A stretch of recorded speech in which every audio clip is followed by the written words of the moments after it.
Parliament തെരഞ്ഞെടുപ്പ് വേളയിൽ വിവാദമായ കാഫർ സ്ക്രീൻഷോട്ട് കേസിൽ അറസ്റ്റിലായ ഡിവൈഎഫ്ഐ നേതാവ് ജിതിൻ ഭാസ്കറിന്റെ ജാമ്യാപേക്ഷ കോടതി തള്ളി. ജിതിൻ ഭാസ്കറിനെ 2 ദിവസത്തേക്ക് പ്രത്യേക അന്വേഷണ സംഘത്തിന്റെ കസ്റ്റഡിയിൽ വിട്ടു. വടകര കോടതിയിൽ ഇന്നാണ് ജിതിൻ ഭാസ്കറിന്റെ ജാമ്യാപേക്ഷ പരിഗണിച്ചത്. ജൂൺ 20 വൈകുന്നേരം 5 മണിവരെയാണ് പ്രത്യേക അന്വേഷണ സംഘത്തിന്റെ കസ്റ്റഡിയിൽ ജിതിൻ ഭാസ്കറിനെ വിട്ടിരിക്കുന്നത്. കഴിഞ്ഞ ദിവസമാണ് ജിതിൻ ഭാസ്കറിനെ SIT സംഘം അറസ്റ്റ് ചെയ്തത്. തെരഞ്ഞെടുപ്പ് വേളയിൽ ഏറെ വിവാദമായ വിഷയമായിരുന്നു കാഫർ സ്ക്രീൻഷോട്ട്. ഇതുമായി ബന്ധപ്പെട്ട് അന്വേഷണം തുടരുകയായിരുന്നു.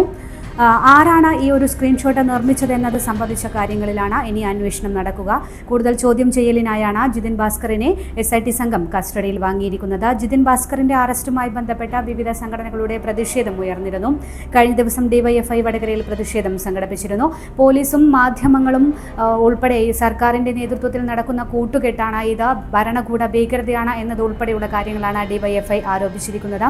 എന്ത് തന്നെയായാലും ഇപ്പോൾ ജിതിൻ ഭാസ്കറിനെ പ്രത്യേക അന്വേഷണ സംഘത്തിന്റെ കസ്റ്റഡിയിലേക്ക് 2 ദിവസത്തേക്ക് കോടതി വിട്ടിരിക്കുകയാണ്. ജൂൺ 20 വൈകുന്നേരം 5 മണിവരെയാണ് കസ്റ്റഡിയിൽ വിട്ടത്. എന്റെ ഇഷ്ടങ്ങൾ എന്റെ ഫാമിലിക്ക് അറിയാം. Family wedding centre.